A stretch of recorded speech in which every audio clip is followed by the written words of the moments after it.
Saya Diana Purnitisita. Dan kami akan membahas mengenai SDGs poin 9, yaitu industri, inovasi, dan infrastruktur. Dengan topik yang kami bahas adalah membangun infrastruktur yang tangguh dan industrialisasi berkelanjutan dengan I-Construction.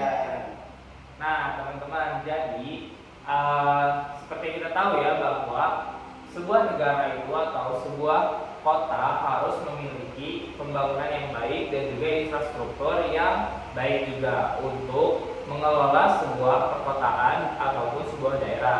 Nah, infrastruktur ini adalah fondasi dari industrialisasi, tapi pendekatan konvensional yang kita gunakan saat ini masih banyak kekurangan dan belum cukup untuk menjawab tantangan-tantangan di era sekarang ini atau di era digital ini. Nah, untuk itu mari kita bahas mengenai masalah-masalah atau analisis terkait infrastruktur konvensional dengan metode pendekatan 5Y yang akan saya bahas. Yang pertama adalah kenapa sih proyek infrastruktur ini sering banyak yang gagal atau yang mogok. Nah, alasannya adalah tidak adanya efisiensi dan juga tidak terintegrasi. Lalu kenapa sih belum efisien atau tidak efisien? Nah, karena sumber daya manusia yang mengerjakan sebuah proyek dari pembangunan infrastruktur itu belum siap atau belum memiliki ilmu-ilmu yang cukup untuk bekerja di bidang infrastruktur atau pembangunan. Nah, kenapa sih sumber daya manusia itu belum siap? Karena belum mendapat pelatihan yang optimal. Lalu kenapa sih belum ada pelatihan yang optimal untuk sumber daya manusianya? Karena belum adanya kebijakan yang mendukung untuk sumber daya manusia ini diberikan pelatihan yang optimal.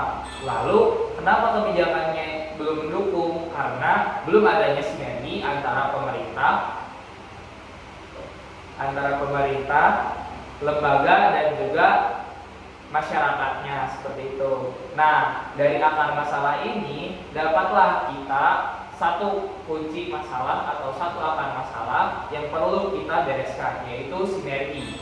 Nah, apa sih solusinya? Solusinya kita bisa menggunakan I-Construction. I-Construction ini adalah infrastruktur atau fondasi yang bukan cuma sekedar digitalisasi, tapi juga mengintegrasikan desain, pelaksanaan, monitoring, dan juga evaluasi yang berbasis teknologi. Nah, lalu bakal kita bahas semua masalah-masalah ataupun akar masalah yang sudah kita dapatkan itu menggunakan kerangka 5M. Jadi di sini aku akan menjelaskan akar-akar masalah yang terjadi dengan pendekatan 5M. Sebelumnya, pendekatan konvensional itu udah nggak memadai lagi untuk pembangunan infrastruktur di zaman sekarang karena sering terjadinya keterlambatan, lalu pembengkakan biaya dan lain-lainnya. Dengan itu, kita akan melakukan analisis 5M untuk mengulik akar dari masalah ini. Yang pertama, ada man. Keterampilan SDM itu masih manual dan belum siapnya terhadap SDM terhadap digitalisasi di zaman sekarang. Lalu ada mesin, di mana alat berat itu belum terintegrasi dengan sistem digital. Lalu untuk metodenya, prosesnya masih linear dan tidak fleksibel atau tidak adaptif dengan zaman sekarang. Lalu materialnya, material yang digunakan itu kurang memperhatikan aspek keberlanjutan seperti susah didaur ulang atau tidak efisiensinya bahan yang digunakan. Lalu untuk measurementnya, evaluasi masih dilakukan secara manual, lalu data yang digunakan itu tidak berbasis dengan real time. Selanjutnya ada kunci I-Construction, ada 4. Yang pertama, BIM, Building Information Modeling, yaitu visualisasi konstruksi, detail, tepat, dan akurat, berfungsi memperbaiki kolaborasi dan operasi desain. Yang kedua ada drone mapping, yaitu survei lokasi yang cepat dan akurat. Fungsinya sebagai pemetaan topografi, monitoring kemajuan dan inversi visual. Yang ketiga ada IoT sensor, yaitu pengetahuan data atau kondisi lapangan secara real time. Fungsinya sebagai monitoring struktur, kualitas material dan kondisi lingkungan. Yang keempat ada AI dan machine learning, yaitu prediksi resiko dan estimasi jadwal. Fungsinya sebagai analisis data besar. iConvection telah merubah segalanya. Kita beralih yang dari lambat dan rentan menjadi tangguh dan berkelanjutan.